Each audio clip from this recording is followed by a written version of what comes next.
Good morning, ladies and gentlemen. Thank you for tuning in to the American Savage Podcast today. I know I'm running a little bit late, a little bit behind. We're doing a special kind of thing for you today. I've been watching the news all day today, all this morning. And, you know, there's a lot of the same stuff over and over again about the Wisconsin BLM mass murderer, how that's circulating around, various evidence showcased from his social media, describing this guy as a self-proclaimed BLM supporter, black supremacist, and it's all over social media, and that's breaking all over. I covered a lot of it yesterday. It's in my Instagram stories and things such as that. But on today's episode, I'm kind of watching just what's going on in the news, just trying to just keep on top of things. And there wasn't a whole lot to talk about, to tell you the truth. There was just a lot of what Biden's doing for it with OPEC in regards to releasing up to 50 million barrels of oil, which, again, we consume in America roughly 20 to 25 million barrels of oil a day. So that's not really going to do very much. But, yeah, you know what? Kudos for trying. He's still going to fuck it up. It is what it is. It's whatever. But I want to do this own podcast to go into a topic that I feel a lot of people... Well, I know a lot of people have a difference of opinion on, and I got DM'd a question on my Instagram, and I try and answer as many questions as I can, and this is actually a really good question. The gentleman wrote into me, and this is on the John Burke, and he says, I really like the realism of your page. You seem to support social liberty. As a gay man, I must ask, do you support gay people? I try not to let my sexuality define my being me. I think a true patriot is one who believes in the liberty for those to live their true lives without provoking others or shining a spotlight. Thoughts? Thanks. So let me first give you some background into who it is that I am and where I grew up. I grew up very religious. I went to church every Sunday and Wednesday, and then the first Sunday of the month was communion. So we go twice, once in the morning, once in the evening. We take communion, wash each other's feet, and partake in the bread and the wine representing the body of Jesus Christ. And I grew up in this church up until I was 17. Then I dropped out to go join the Army. It was classified as non-denominational, Christian non-denominational, and that's where a lot of my theological beliefs still stem from in the Bible. But as I've grown older, I've noticed that my perspective has changed on many things, one of them being homosexuality. So when I dive into this, I'm explaining where I stand as an individual. My beliefs are strictly my own. If you don't like my beliefs, that's perfectly fine. I respect that. I don't necessarily really give a shit, but it just is what it is. So let me first start off with the theological aspect of this question. And the first stance that I have to take is no, I don't agree with it. Not from a religious standpoint. And that's because of the way I was taught the scriptures in the Bible, in the Old Testament, things such as that. And that boils down to individual belief from a theological perspective. Now, people say, well, what does that belief entail? Like, how far do you go with that belief? And I feel like there's a lot of Christians that kind of get this the wrong way, and I used to be one of them. My belief goes as far as this. My disagreement of homosexuality in regards to gay marriage and things such as that goes as far as that I'm just not going to go marry a dude and I'm not going to go sleep with a guy. Like, it's just not my thing. I'm not attracted to it sexually, but theologically I also disagree with it. I'll tell you what I'm not going to do. I'm not going to go protest you. I'm not going to call you names. I am going to make fun of you because you're gay. That's just what we do. And gay people make fun of straight people, and I think that's fucking hilarious, and we should do that. That basically means I do fuck with you. If I'm making fun of somebody, it means I actually probably like them as a friend. I'm never going to turn my back on you. I'm not going to consider you a bad human being.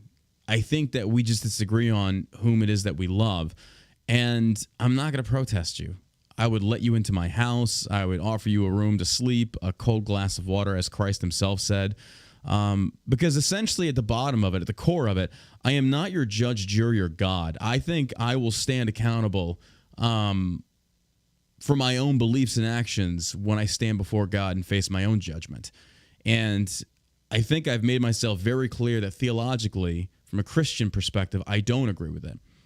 Now, that's the first part of my answer. And if you're still listening, you're still with me. Well, that's awesome. I'm glad you're tolerant enough to hear out my second side of that. From a liberty perspective, yes, I do agree with it. And the reason I say that is because it would be very hypocritical of me to sit here and stand for liberty and support an individual's right to do as they see fit and to love whomever they see fit to love. I think I would be a very big hypocrite in saying that, no, according to my religious beliefs, you should not be allowed to live your life a certain way. I think that's very hypocritical. I think you can have an answer yes and no in both departments.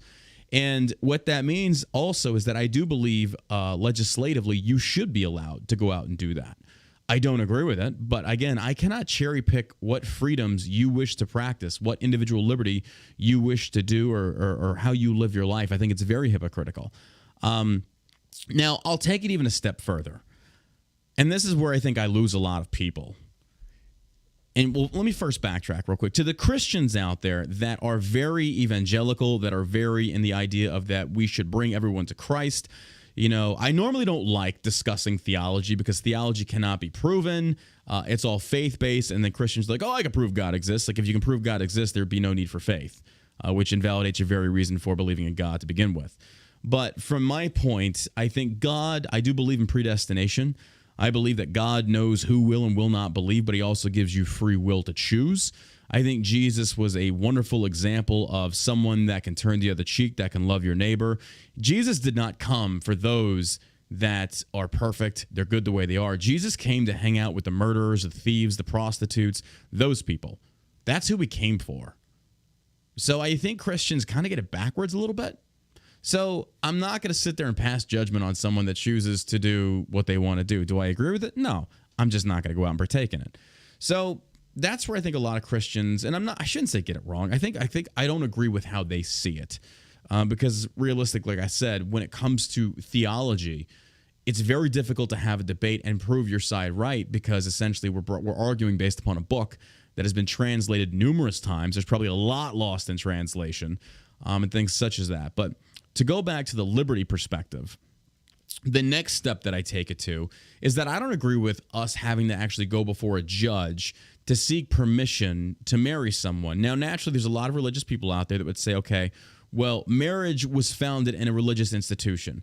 And on that premise, I think they do have a point. I do. But I think we've also evolved as a society to where there are those that believe that marriage, as outlined by the state, doesn't necessarily have to be founded in religion. It's simply for tax purposes, the recognition from the state in regards to a married couple. But my issue, though, is I think that regardless of which side of the aisle you stand on this, I don't think either you agree with it or disagree with it, like either of us should have to go before the state and request permission to either receive a marriage or a divorce decree. I don't think we should even have to do that. I think that's well within your own individual right to handle that. Now, it could be submitted to the state for tax purposes and, again, state recognition. But I don't agree necessarily with the state having the right to dictate whether or not, or a judge dictates whether or not you can or cannot get a divorce. I don't agree with that. That violates the very premise of freedom in my mind. Now, people also bring up the fact that, John, we were founded as a Christian nation. We were founded upon religion and morality and things such as that. Let me explain my thought process on this. If we look back to the Puritans that came over, a lot of people, basically, we talked about in previous podcasts that how the Church of England separated from Rome. King Henry wanted to do his own thing. As a result, we saw, a lot of Lutherans burned at the stake, a lot of Catholics burned at the stake. All this was done under the name of religious persecution. And then we look at the Great Crusades of the Christians versus the Muslims, all in the name of reclaiming the Holy Land, yada, yada, yada. Again, it was this big push to say, it has to be believed our way. If not, we go to war over it. A lot of lives sacrificed for this versus we could just live and let live. Say, you live your way, we live mine. And I understand that this is not a very pragmatic approach to take, but I think our founding fathers had also realized this. They knew that to come over here, when they say, what would our founding fathers think? They would probably say, they'd quote the Bible. I kind of don't really necessarily agree with that, because it doesn't make sense to me that our founding fathers knew what religious persecution was, and then to come over here and say, hey, we believe in freedom and liberty unless you see it our way. And even if they didn't mean it that way, then I disagree with the founding fathers. People want to talk about that the founding fathers are often looked at as being the quintessential perfect example of what it meant to support individual liberty. Well, my counter to that is that our founding fathers also owned slaves. I think the premise of what they stood for boils and trickles down through time, that we can have a better understanding of what it means to actually stand for freedom and individual liberty. And so it doesn't make sense to me how we can sit there and say that we believe in the freedom and the First Amendment to worship as you see fit, and then turn around and regulate and legislate morality from a religious or theological perspective. I don't necessarily agree with that. Because if we also look at the Ten Commandments, how many of the Ten Commandments are not law? Well, if Christians, and I shouldn't say all Christians, but if religious Christians had their way, I should say theocrats primarily, then of the Ten Commandments, it says, thou shalt have no other gods than me, is a direct violation and conflict of the First Amendment. So I think in your thinking process there, you're already flawed from the get-go. I think we can separate the two, hence the separation of church and state. And the reason that I am for the separation of church and state is not because I agree with the fact that Christianity should be locked and done away with. It's actually quite opposite. If we look at, let's say, for example, and I'm using this because I think a lot of people, it'll resonate with them. What if through our constitutional republic, as it's dictated in their constitution, that elected officials represent the people, and we are of the mindset that we can legislate morality from a theological stance. Well, if that's the case, that a lot of these religious types believe in, what if we have an emergence of Ilhan Omar's elected into Congress? It's entirely possible. What if suddenly the majority of Christians becomes the minority and it's instead dwarfed by Muslims? Now, please don't take this the wrong way. I'm not trying to paint Muslims as being bad people here. I know many Muslims that are not bad people. But the reason I'm using this is because it's just simply to do a compare and contrast. So if Christians suddenly become the minority and Muslims become the majority, then according to your own thought process, they should be able to legislatively pass theocratic beliefs rooted in whether it be Sharia law or Islam or things such as that.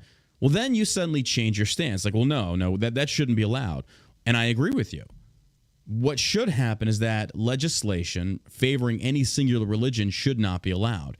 Now, it does delve into the realm or into the idea of, we are founded on some Judean Christian principles.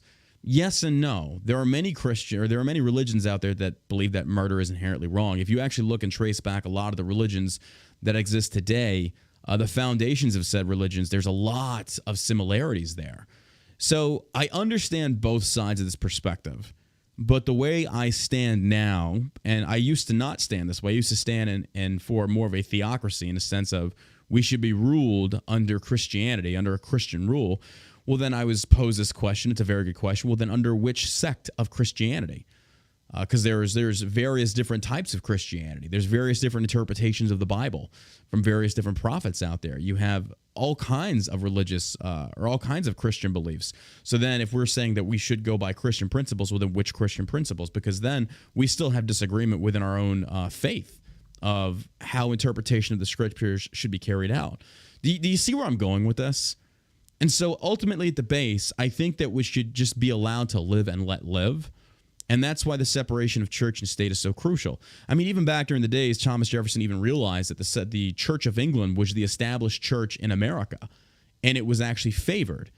And other religions wanted to come out, and they were taxed even heavier. And even Thomas Jefferson was like, this isn't right. Now, they will talk about the various differences in like the letter to Tripoli. I think it's paragraph 3, I think it is, Thomas Jefferson writes, and people are trying to take that out of context. But I think the very idea, the fundamental idea of liberty and the freedom to worship as you see fit, the freedom of religion and the freedom from religion, I think the very principle of freedom can be applied here.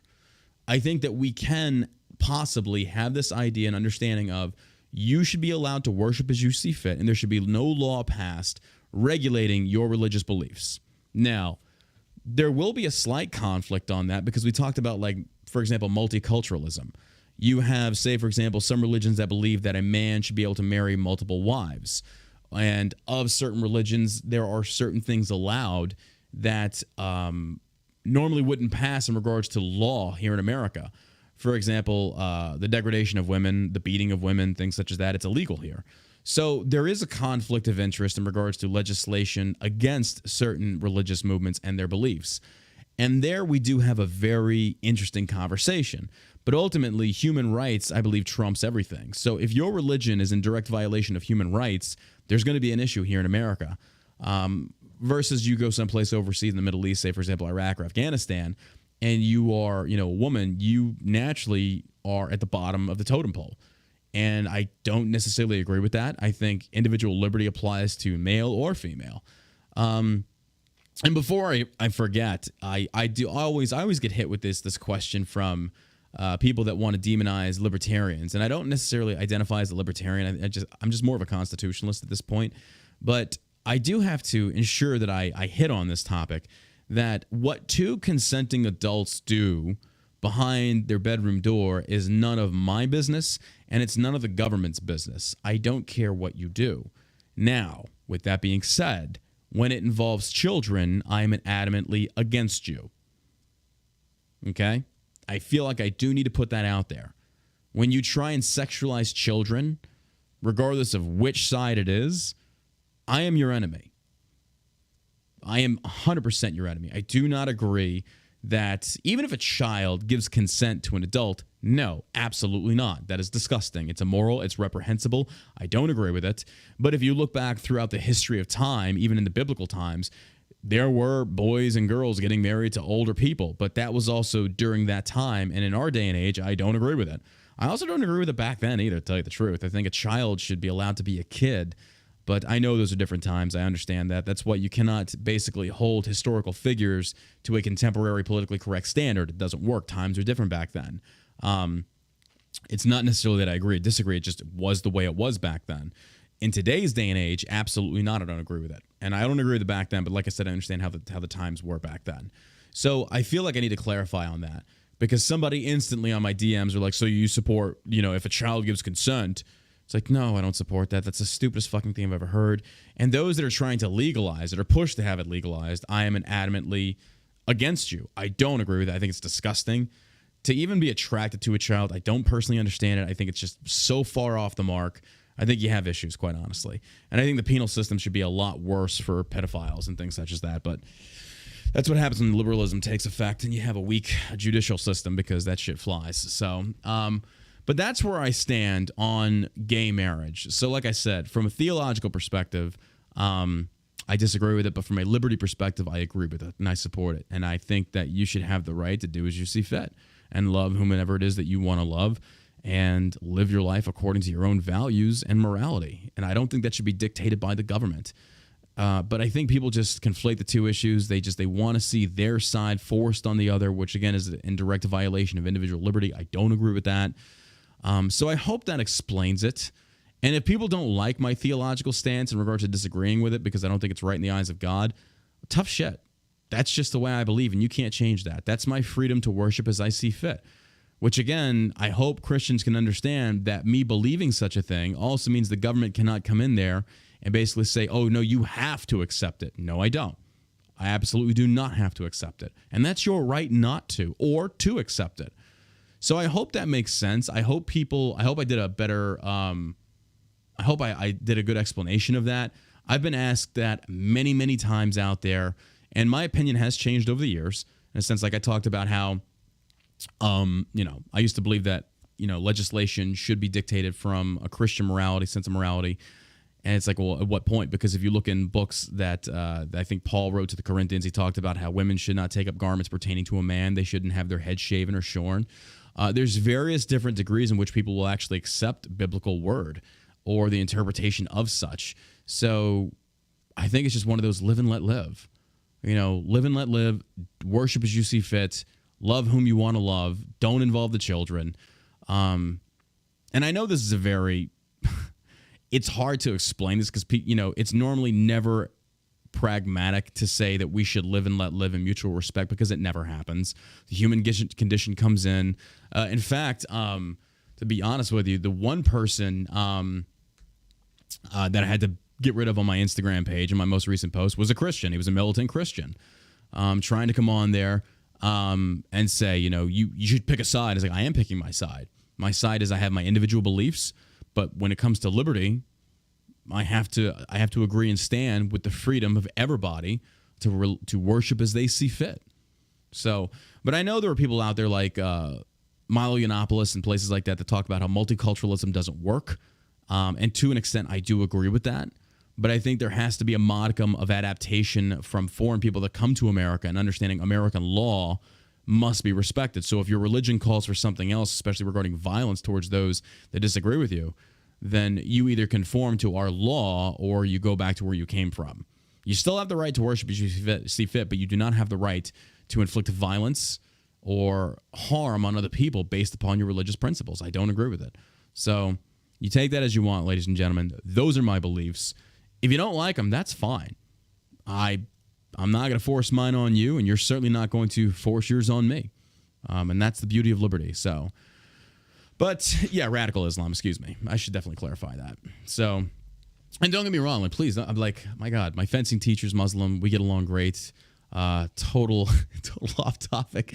We were training the other day, and he's from Egypt. He talked about how the World Cup of fencing, or the world, I forget what it's called, was actually in Egypt. And I was like, oh, that's fucking awesome. And he's like, have you ever been to the Middle East? Like, yeah, I served overseas. He's like, oh, Iraq and Afghanistan. I was like, yeah. He's like, did you speak Arabic? And I was like, the only thing that I know how to say is Arfaedek, which means put your hands up. And he got a kick out of that.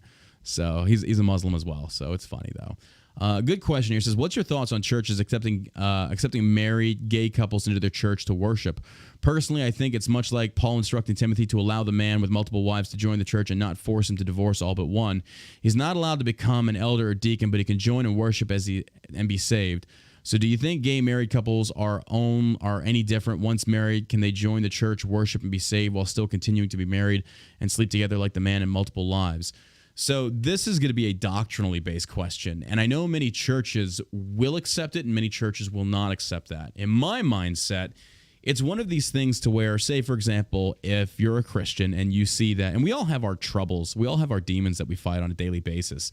But I know many churches, I think the church I grew up in probably would not accept them. They wouldn't allow them in the church, which I find to be a little, I don't know, because I think if God, I'm going to say this and it's going to be offensive no matter how I say it, but whatever, you take it for what it is, ladies and gentlemen. If by Christian doctrine, homosexuality is wrong, turning them away, I think, defeats the purpose of worshiping God and being saved and righting what is wrong. So I think it's up to the church. Honestly, it's preacher dependent. Me personally, if I was a pastor of a church, I would take the couple of sides and say, look, we don't believe in homosexuality here. We don't agree with it, but you are welcome to worship here, because I think God does love those that come seeking him. I don't believe that God loves everybody. In the book of, I forget what it is, Jacob have I loved, Esau have I hated. Clearly, God, the other premise behind God loves everybody, I don't agree with, because how could God send somebody to hell that you genuinely love for a soul to be destroyed? So that's not done out of love. I think that's done out of hatred. You believe or you don't. And I think sin is unbelief. So in regards to whether a couple should be allowed to openly worship or not, I know that some churches believe that you do have to take a stand against it and say, no, you're not allowed here because we don't believe in it. But at the same token, I do know church members that they claim they don't believe in certain things, yet behind closed doors, they do it anyway. So, I mean, it's such a slippery slope there. I think, again, it should be pushed down to the individual church for them to decide. But if it was me personally, I would just say, like, hey, we're preaching this. This is what we believe. You're not going to be exempt from, being condemned for what you're practicing, but you certainly have the right to worship here with us. We would never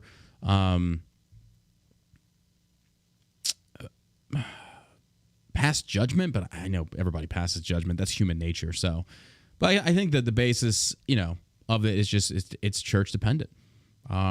But as far as Christians talking about how homosexuality is not against Christianity, I disagree.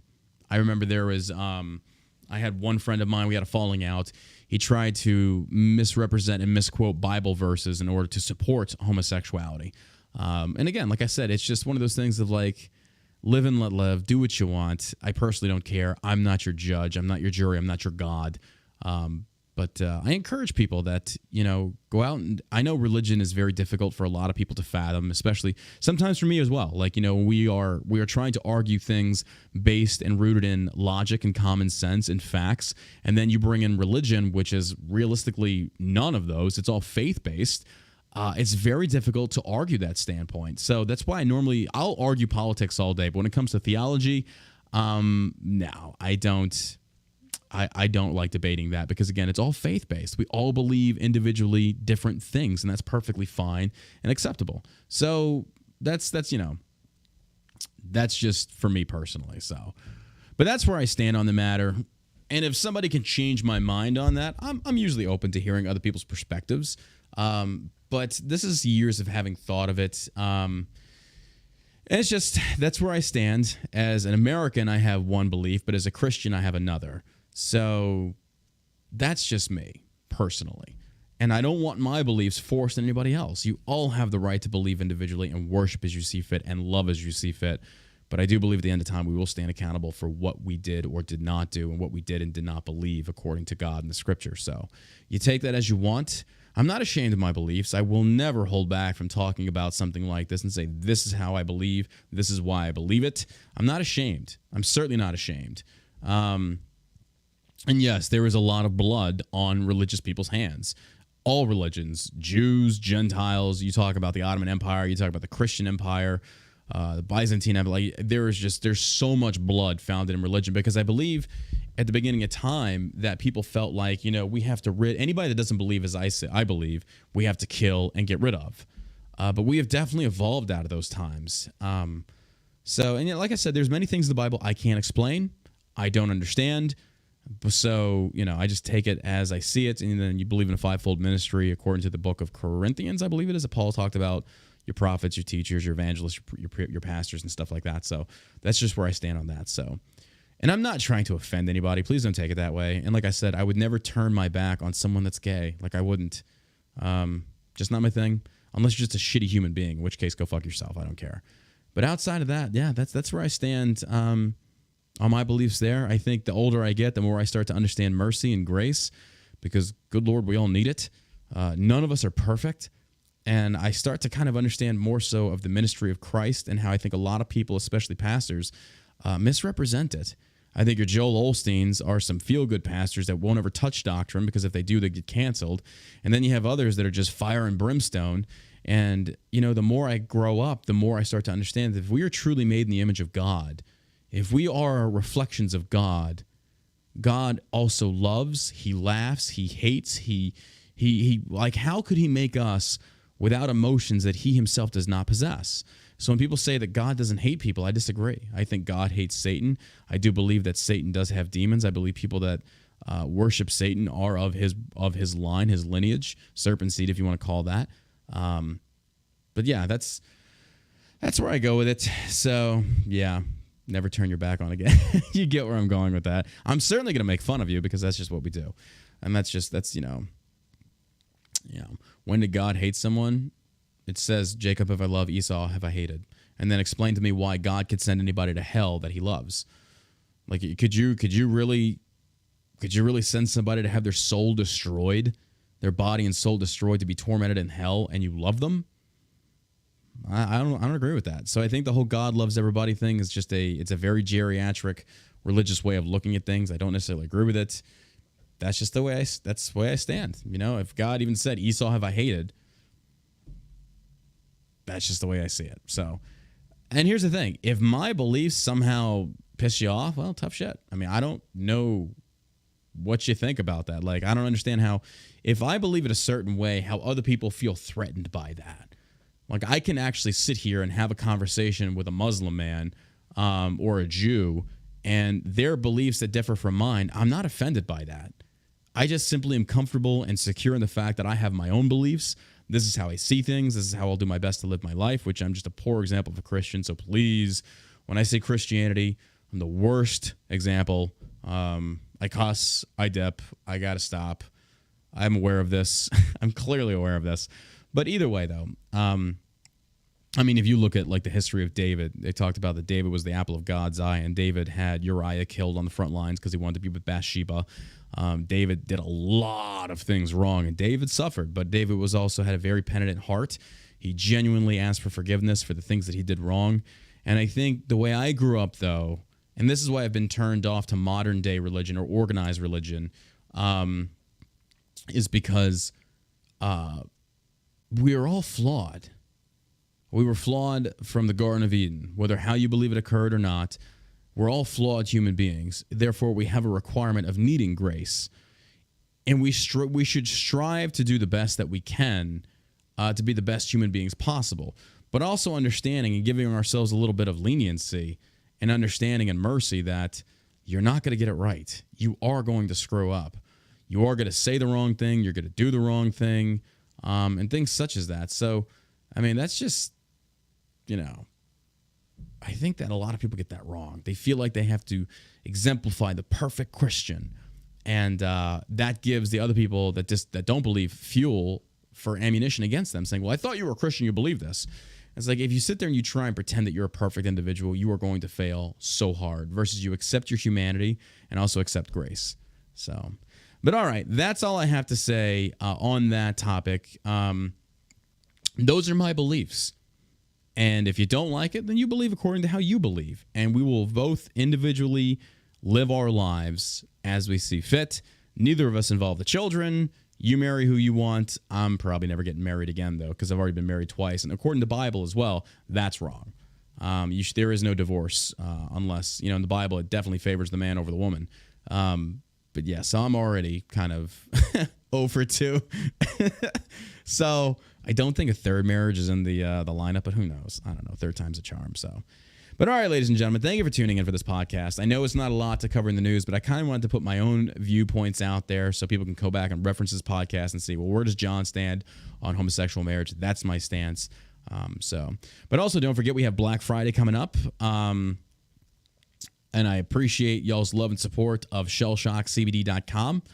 We are going live with the Black Friday deals Thursday evening around 6 p.m., where we're doing a 40% off site-wide products. The bundle deals will save you 49% off. We're doing a lot of bundle deals, some 3 new bundle deals coming at you on shellshockcbd.com, so you can check that out. That's coming Thursday evening at 6 p.m., and it's going to last up until Monday.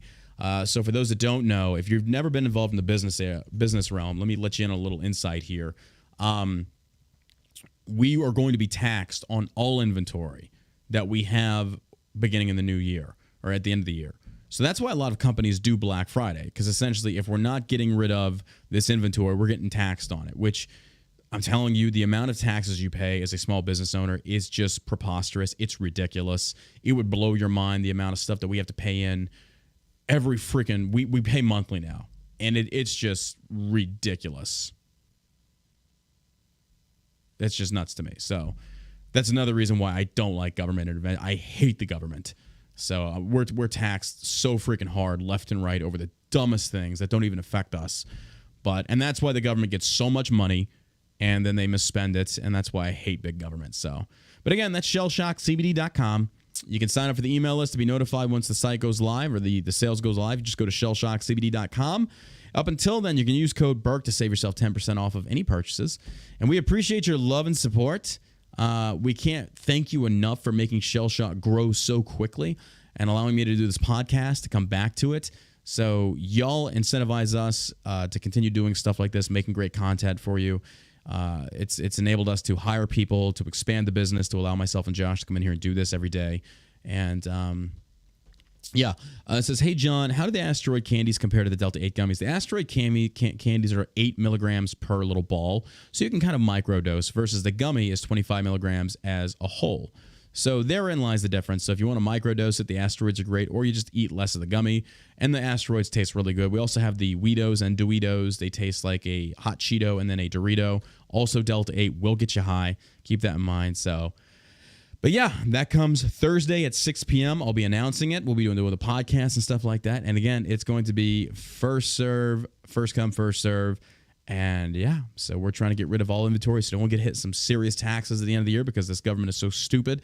And that's where we stand. So, But all right, ladies and gentlemen, thank you for tuning in. Thank you for sharing the podcast. Also, make sure you go check out politicaltheater.com. We just released our first shirt.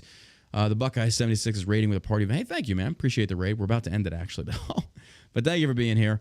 Make sure you go check out politicaltheater.shop. We have our first shirt that has just dropped. It's a pre-order. So you can check that out. It's $25 for a great shirt, a funny shirt. And yeah. But outside of that, I appreciate your love and support, guys. Thank you for the raid.